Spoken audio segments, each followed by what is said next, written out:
এত রোদ পড়েছে, কবে যে বৃষ্টির দেখা পাবো। ফসল সময় মতো না বুনলে ভালো ফলন পাওয়া যাবে না, আর ভালো ফলন না হলে মহাজনের খাজনা দেব কোথা থেকে? সারা বছর বাপ মেয়ে মিলে খাবই বা কি? বাবা, ও বাবা, এইদিকে এসো। তাড়াতাড়ি গাছের ছায়ায় এসে বসো দেখি। ও, তুই কখন এলি মা? এই রোদের মধ্যে আবার আসতে গেলি কেন? এখানে বসো, নাও ঠান্ডা পানিতে মুখ হাত ধুয়ে নাও। তুমি কি পাগল? এই কাঠফাটা রোদে কেউ চাষ করে? কবে যে তোমার বুদ্ধি হবে বাবা? সময় মতো জমি চাষ না করলে কি হয় বল তুই? বৃষ্টি আজ না হয় কাল ঠিকই আসবে। আহ, ঠান্ডা পানিতে মুখ হাত ধুয়ে বেশ আরাম লাগছে। গাছের ছায়ায় বসে যেন চোখ জুড়িয়ে ঘুম আসতে চাইছে আবার। তা তো হবেই। সকালে মাত্র কটা পান্তা ভাত খেয়ে এসেছো, কত বেলা হয়েছে বলো তো। নাও, খাবার খেয়ে নাও। আজ কি রেঁধেছিস রে মা?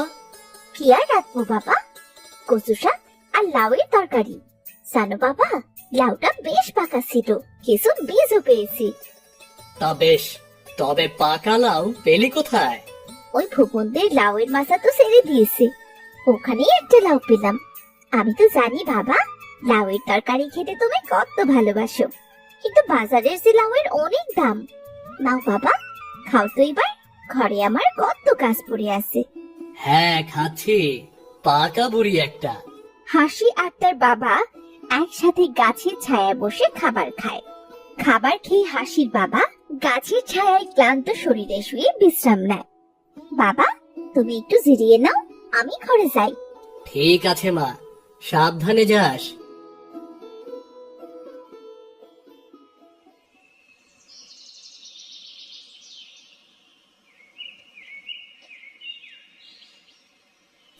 কি হাসেম মিয়া, দেখে তো মনে হচ্ছে বেশ রসে কষে আছো। আরে মহাজন সাহেব যে, আপনি এই ভর দুপুরে? আমাকে দেখে মনে হয় তোমার সুখে ব্যাঘাত ঘটলো। তা বলে বেশ তো রসে বসে আছো। তা ভাগ তো একটু আমাকেও দিতে পারো নাকি? আপনার কথা ঠিক বুঝতে পারলাম না মহাজন। তোমার পর পর 2 বছরের খাজনা বাকি। দেখো, আমার এত ধার বাকি পছন্দ নয়। এবারে যদি সব খাজনা দিতে না পারো, তবে তোমার জমি ভিটা সব কেড়ে নেব আমি। দয়া করুন মহাজন সাহেব, জমিতে এখনো ফসলের বীজ রোপণ করিনি। সব ফসল যদি খাজনা দিতেই চলে যায়, তবে আমরা বাপ মেয়ে যে না খেয়ে মরবো। আমি এসব কিছু জানি না বাপু, শুধু শুধু এসব বলে কোনো লাভ হবে না। আমি শুধু তোমাকে মনে করিয়ে দিয়ে গেলাম। তারপরেও যদি দেখি কাজের কাজ হচ্ছে না, তখন কিন্তু বুঝতে পারবে। আমি চলি তাহলে। হায় বিধাতা, কবে যে মহাজনদের খাজনার হাত থেকে মুক্তি পাবো? আমাদের এবার কি হবে তুমিই বলো বিধাতা। সেই দিন আর হাসির বাবার কাজে মন লাগে না। আকাশ জুড়ে কালো মেঘ করেছে, সে ঘরে ফিরল মন খারাপ করে।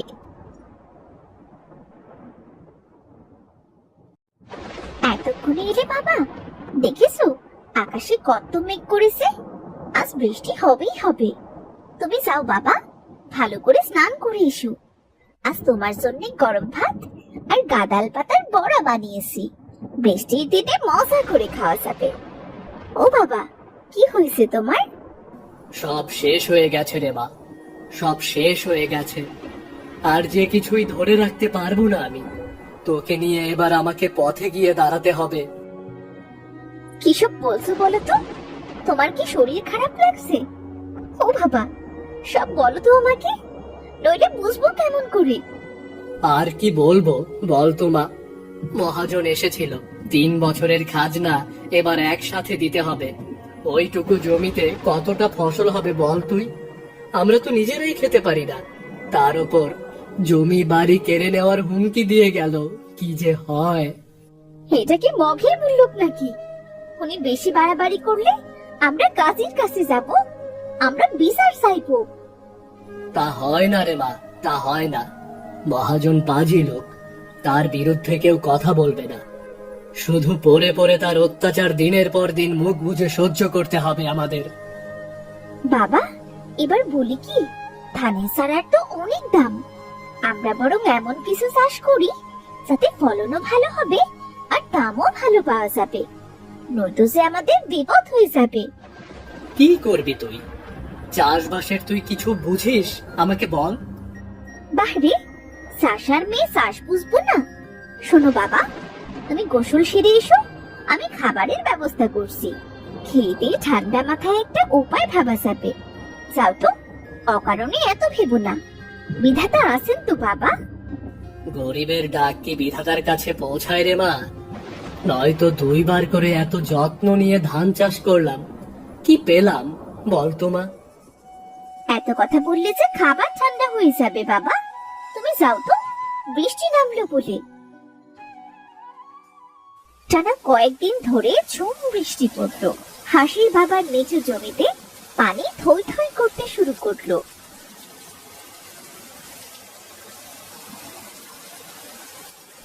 কখনো অনাবৃষ্টি তো কখনো অতিবৃষ্টি।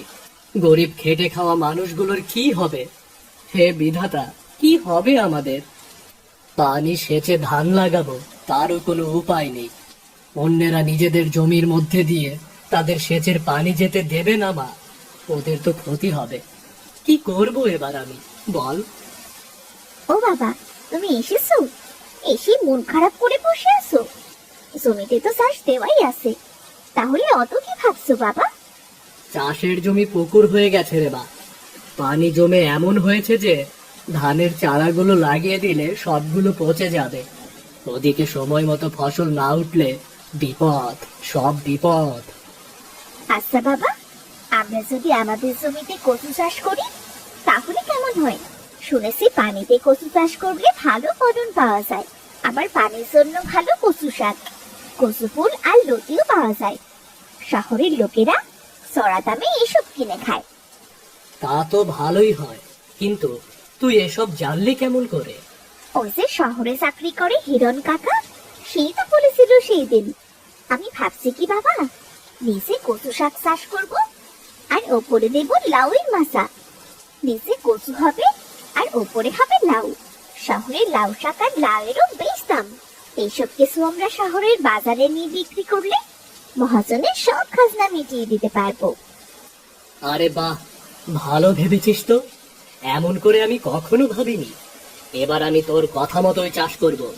নিভে যাওয়ার আগে একবার যেমন প্রদীপ জ্বলে ওঠে, ঠিক তেমনই হয় জ্বলবো, নয়তো পুরোটাই নিভে যাব। তাহলে বাবা, তুমি বাজারে যাও, ভালো জাতের কচু চারা কিনে আনো।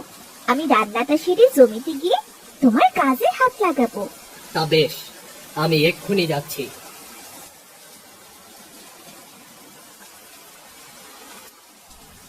বাবা মেয়ে মিলে পানিতে জমা জমিটাকে কচুর গাছ দিয়ে ঢেকে দিল, উপরে দিল লাউয়ের মাচা।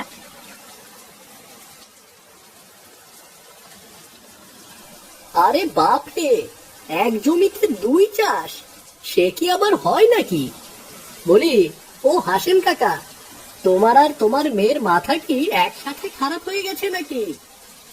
আমাদের তো এইটুকুই জমি, যদি 2টো ফসল হয় তাহলে তো ভালোই হয় রাসু। কালে কালে যে আর কত কি দেখতে হবে। তা কাকা, আমাদের এই মাঠের সব জমিতেই তো ধানের চাষ হয়। তুমি যে কচু আর লাউয়ের চাষ করছো, তাতে যদি আমাদের জমির কোনো ক্ষতি হয়, তার দায় কে নেবে? এ কেমন কথা রাসু? যার যার জমিতে সে তার মতো চাষ করবে। তোমার ইচ্ছে হলে তুমিও কচু চাষ করো। আমার জমির জন্য তোমার জমির কেন ক্ষতি হবে বলো? দেখো বাবু, ক্ষতি যদি কিছু হয়, আমি কিন্তু তোমাকে ছেড়ে কথা বলবো না। সোজা মহাজনের কাছে নালিশ করব। জানো তো, মহাজন আমার নিজের লোক। আমার কথা শোনো রাসু, তোমার বয়স কম, অভিজ্ঞতাও কম, রাগ বেজায় বেশি তোমার। কচু কোনো বিষ ফল নয় যে জমির ক্ষতি হবে, বরং কচু চাষ করলে জমির উর্বরতা বাড়ে। আমার কথা বিশ্বাস না হলে তুমি আরো খোঁজ খবর নিয়ে দেখতে পারো। হাসিমা, চল ঘরে চল, আমাদের কাজ আজকের মতো শেষ। চলো বাবা। কিন্তু হাসির বাবার কথা রাসুর পছন্দ হলো না। সে চিন্তায় পড়লো।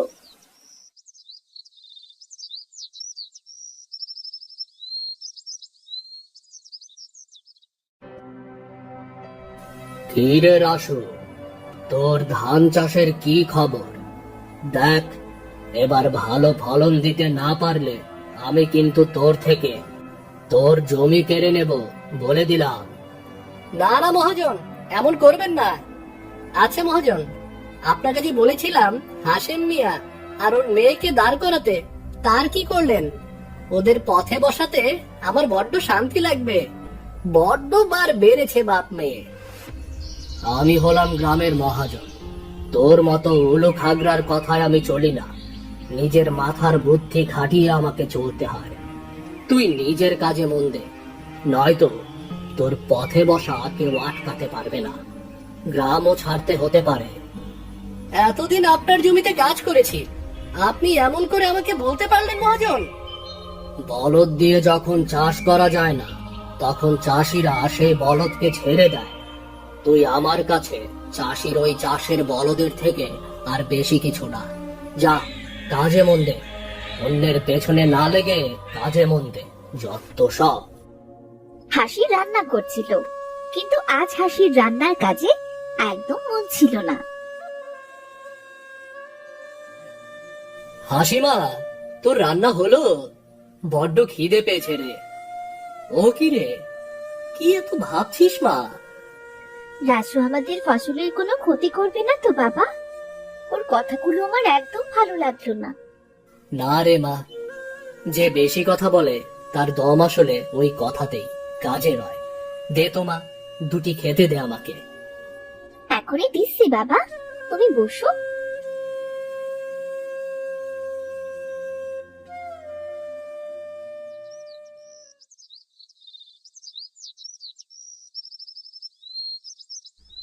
কিছুদিন পর হাসিদের কচু গাছগুলো লতি আর ফুলে ভরে উঠল। গাছে এলো মস্ত লাউ।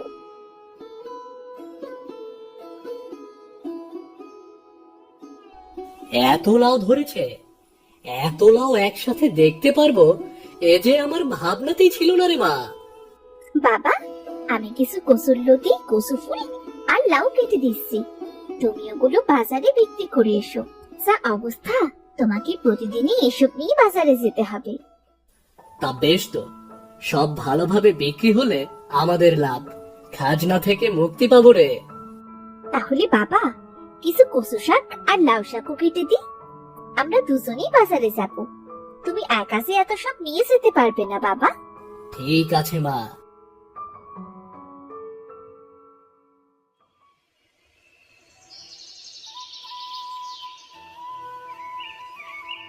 কয়েকদিনের মধ্যে হাসিরা অনেক টাকা আয় করলো। ওরা গেল মহাজনের কাছে। কি ব্যাপার, তোমরা এখানে? কি হয়েছে? আমরা আপনার খাজনার টাকাটা দিতে এসেছি মহাজন। পুরো 3 বছরের এই 3000 টাকা নিন। বাহ, এত তাড়াতাড়ি টাকার ব্যবস্থা করেছো। তোমার জমিতে 2 ফসলের কথা অবশ্য সকলের মুখে মুখে। তা তোমরা চাইলে আমার বড় ধানের জমিটাও ভাগে চাষ করতে পারো।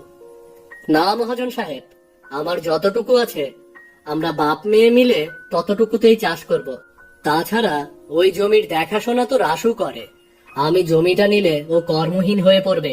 আমি বরং চলি। তোমার সরলতা দেখে মুগ্ধ হলাম হাসেম মিয়া। যাও, ভালো করে দিন কাটাও।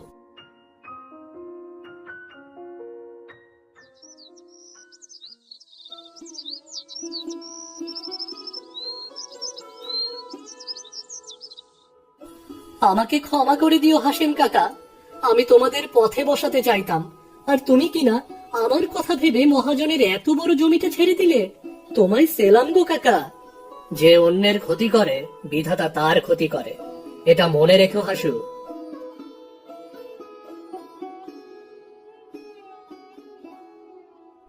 তারপর বাবা মেয়ের দিন সুখে ভরে ওঠে।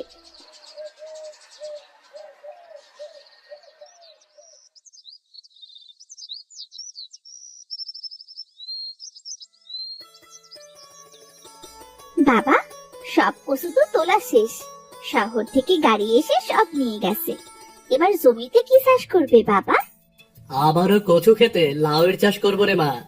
যে ফসল আমাদের জীবনটাই বদলে দিল, তার চাষ ছাড়ি কি করে বল তো মা? ঠিক আছে বাবা, তবে আমি ভাবছি এবার ভালো জাতের লাউয়ের বীজ কিনে আনবো, যাতে আরো অনেক ভালো লাউ ফলবে। বেশ, তাই হবে। তা মা, আজ কি রান্না করেছিস? দুটো মুখে দিয়ে বীজ কিনতে যাবো রে মা। লাউ চিংড়ি আর কচুর তরকারি বাবা। এসো, আমাদের খেতে টাটকা খাবার, আমরা মন ভরে খাবো। চল মা, চল।